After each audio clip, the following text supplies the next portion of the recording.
ቤታቸው በጦርነቱ የወደመባቸው የአዳርቃይ ከተማ ነዋሪዎች መንግስት አፋጣኝ ድጋፍ እንዲያደርግላቸው ጠየቁ። ነዋሪዎቹ ካሁን በፊት የተደረገላቸው የገንዘብ ድጋፍ የወደመውን ቤታቸውን መልሶ ለመገንባት እንዳላስቻላቸው ተናግረዋል። ሀቢብ አለሚ በሰሜን ኢትዮጵያ በተካሄደው ጦርነት ከ150 በላይ ሰዎች በአዳርቃይ ከተማ የመኖሪያ ቤታቸው ወድሞባቸዋል። ነዋሪዎቹ የበጋውን ችግር አሳልፈን ክረምቱን ለመቋቋም እንቸገራለን በማለት አሁን ያሉበትን አስቸጋሪ ህይወት ላሚኮ ተናግረዋል። ያው በተፈጠረው ሀገራዊ ጦርነት ምክንያት መኖሪያ ቤታችን ሙሉ ለሙሉ እስከ ሙሉ ንብረት ወድሟል። እዚህ አካባቢ ወደ 10 የሚሆኑ ቤቶች ናቸው።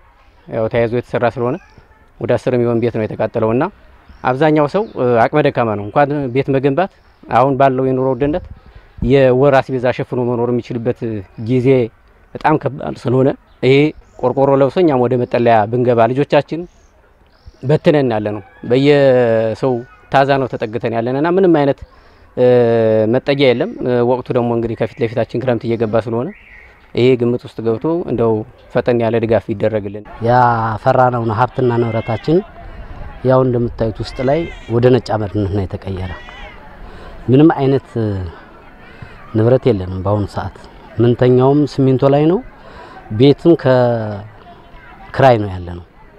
በለለን አቅማችን አሁን እኔ 2200 ምናምን ብር ጥሮታ ይደርሰኛል። 1500 ብሩ ለክራይ ነው የምከፍለው። እንግዲህ 1500 ከ2200 ብር ተቀንሳ እሷን ከፍዬ ልጆች አስተዳድራለሁ የሚል ሐሳብም የለኝም። እንደኛ 8 ቤተሰብ አስተዳዳሪ ነኝ። ከ8 ቤተሰቡ ደግሞ እኔ ራሴ በሽተኛ ነን። ባለቤቴም በሽተኛ ነው፣ እኔም በሽተኛ ነኝ። በመድኃኒት ነው የምንኖረው። ግን ምንም ነገር የለም። በቃ ይበላ ይጠጣ ምንም የለንም። የሚሰራ ስራ የለንም። ሰራለሁ ብለም የሚሰራ ስራ የለም። ከዚህ በቃ አሁን ግን በቃ ዝም ብዬ ከክራይ ቤት ነው ወድቄ ያለው። ክራዩም ያው እንደምታዩት ዝናብና ንፋስ ነው የሚመታኛለ። የከተማ ነዋሪዎች ቤታቸውን ገንብተው እንዲገቡ 57000 ብር ተሰጣቸውና ቤት መገንባት መጀመራቸውንም አሚኮ ተመልክቷል። ይሁን እንጂ ቤት መገንባት ቢጀምሩም እንኳን የገንዘብ ጥረት ስራቸውን እንዲቆም ማድረጉን ነዋሪዎቹ ተናግረዋል። አሁንም ተጨማሪ ገንዘብ ተሰጥቷቸው ወደ ቤታቸው ለመግባት ግንባታቸውን እንዲያጠናቅቁ ይጠይቃሉ። UNHCR የሚባል ድርጅት 57000 ብር ሰጥቶን ቤት አያሰራንም፣ ነገር ግን በቻልነው ልክ እንሞክር ብለን ያው እንጨትና ለግንባታ አስፈላጊ የሚሆኑ ነገሮችን ገዝተን ግንባታውን ጀምረን አሁን በመታየት ልክ ነው ያለና እዚህ ደረጃ ላይ ስንደርስ አልቻልንም። ቆርቆሮ አለበሰም ያያችሁት ነው። ከ2 ሳምንት በላይ ሆኗል ተዋቅሮ ግንባታው ዝናብ እየመታው ነው ያለ። ለዳግም ብልሽት ለዳግም ኪሳራ ልንዳረግ ነውና እንግዲህ በዚህ አጋጣሚ ለየሚመለከተው አካል እጁን እንዲዘረጋ ድጋፍ እንዲደረግልን እና ቢፈጠርልን መልካም ነው የሚል ሐሳብ ነው ያለን። ያው እቺን ቆርቆሮቱን እንትን እንድልና ያው ዙሮ ከክራይ እንኳን ነፃውኛ ክራይ መከፍለውን ለልጆች ዳቦ ቢሆንስ በሚል ነው። በቃ አሁን እቺን ቆርቆሮ እንትን እንዲሉልኝ ነው ለምን ያው ሰን ካደረጉ ደግሞ ሰርተን የምንበላበትን ደግሞ ያው እግዚአብሔር እንግዲህ ስራውን ይፍጠርልን ይያልን ነው። አሁን አዋቅረናል።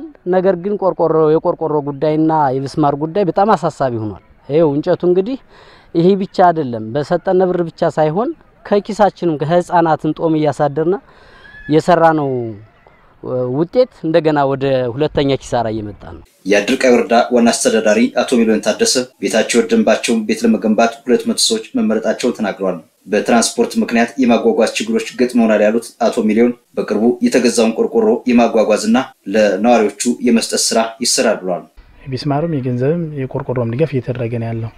አሁን ትልቁ ችግር የገጠመን የመልሶ ማቋቋምና ፈንድ ጽፈት ቤቱ የገዛው ቆርቆሮ አለ ለ200 የህብረተሰብ ክፍሎች ድጋፍ ተደርጎልናል። ነገር ግን ከግዥ መጓተትና ከትራንስፖርት ችግር አኳያ ወደ ኋላ የቀረበትና የዘገየበት ሁኔታ ነው የተፈጠረው። እስከ ደባርቅ ድረስ ትራንስፖርት ተደርጓል። አሁን ቆርቆሮ በዚህ ሳምንት ውስጥ ገብቶልናል። ስለዚህ ወደ አዳርቃይ የማስገባት ስራ ነው የምንሰራው ማለት ነው። ዞን መስተዳድሩ ድጋፍ አድርጎልና እስከ ደባርቅ የመጣው በዚህ ሳምንት ውስጥ ለሁሉም የህብረተሰብ ክፍል ማለት ከችግራቸው አኳያ ከደረጃ የሚይዘውን ሰው እንደምናደርስና ችግሩ እንደሚፈታ ለማለት ፈልጋለሁ።